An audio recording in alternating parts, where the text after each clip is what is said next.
Au début du mois, le Bataclan vibrait d'une énergie toute particulière. Sur scène, 6 lycéens finalistes rivalisaient d'esprit et de verve pour décrocher le titre du meilleur orateur lors du concours Eloquentia HEC 2025.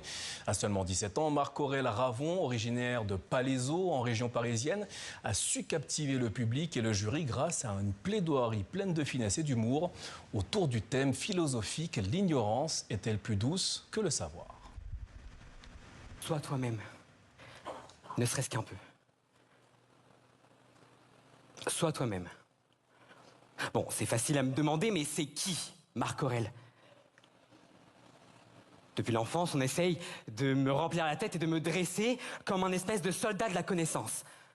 En me disant que savoir, c'est grandir. Mais grandir vers quoi? Vers qui? Parce que, le savoir, ça a un prix.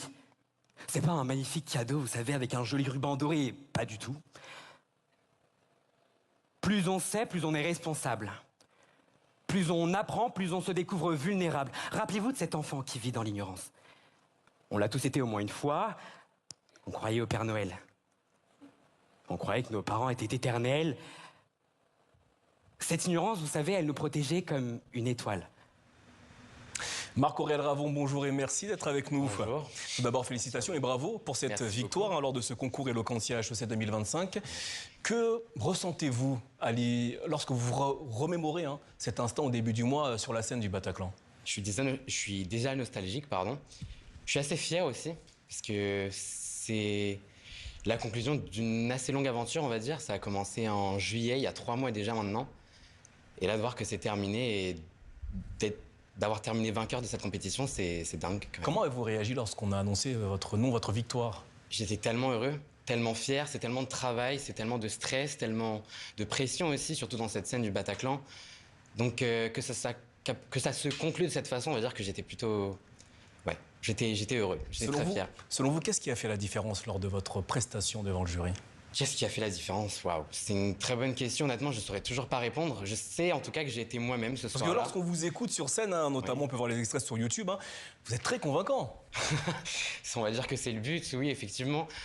Je sais pas, je pense qu'il faut se laisser aller. Parce qu'il ne faut pas forcément vouloir jouer à l'orateur et se lancer dans des grands discours grandiloquents. Il faut simplement dire les choses simplement, clairement, de façon authentique, je pense. C'est la meilleure façon, selon moi, de pouvoir convaincre les gens. Alors la question que je me pose quand je vous ai vu sur scène, c'est pourquoi avoir choisi de défendre le oui à la question « L'ignorance est-elle plus douce que le savoir ?» Alors ma position, elle avait été imposée. J'ai pas eu le choix de répondre oui à cette question. On va dire qu'on a reçu un formulaire quelques semaines avant le concours qui nous montrait quels étaient les différents sujets et les différentes positions, et il fallait répondre à peu près quelle position pouvait nous arranger, mais on n'avait pas le fin mot de ce sondage. On nous a donc imposé de répondre à une question avec une position. Alors, quelle a été votre idée de départ pour construire votre argumentaire, votre discours sur scène?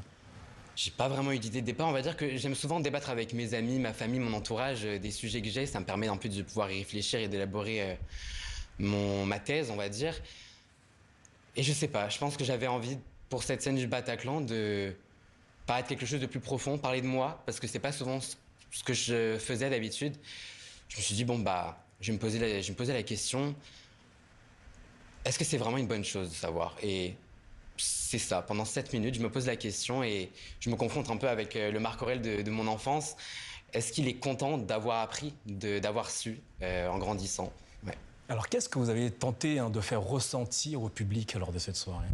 Je pense de la nostalgie, beaucoup, parce que je pense que le temps passe assez vite, on peut un peu tous être unanimes là-dessus. Alors en grandissant, je me suis un peu rendu compte que cette époque où on était un peu insouciant, où la vie n'était pas si compliquée, il n'y avait pas tant d'enjeux, elle était plus douce, on va dire, elle était plus agréable. Je pense que c'est ça que j'ai voulu faire penser aux gens. J'ai voulu leur rappeler ce que c'était un peu de douceur, de nostalgie, d'innocence, on va dire. Alors qu'est-ce que vous avez appris sur vous-même lors de ce parcours, lors de ce concours? J'ai appris qui c'était Marc-Aurèle, ou du moins comment sait parler Marc-Aurèle. Parce que quand j'ai commencé, alors moi c'est tout récent, ça fait qu'1 an que je fais l'éloquence. On va dire qu'au tout début, j'aimais beaucoup jouer à l'orateur. Je regardais un peu ce que les gens faisaient sur Internet et j'ai un peu voulu essayer de les imiter. Et je pense que ce que j'ai appris à faire, c'était un peu de m'émanciper un peu de tous ces ornements, tout ce qui n'est pas moi, en fait, dans ma façon de déclamer. pour en arriver là à la finale où bon, je me sentais un peu plus moi-même, on va dire, quand j'étais sur scène. Enfin, après cette victoire, hein, que comptez-vous faire avec ce prix? On va dire, j'ai toujours voulu être acteur, être comédien, j'ai toujours aimé la scène, été passionné par le théâtre.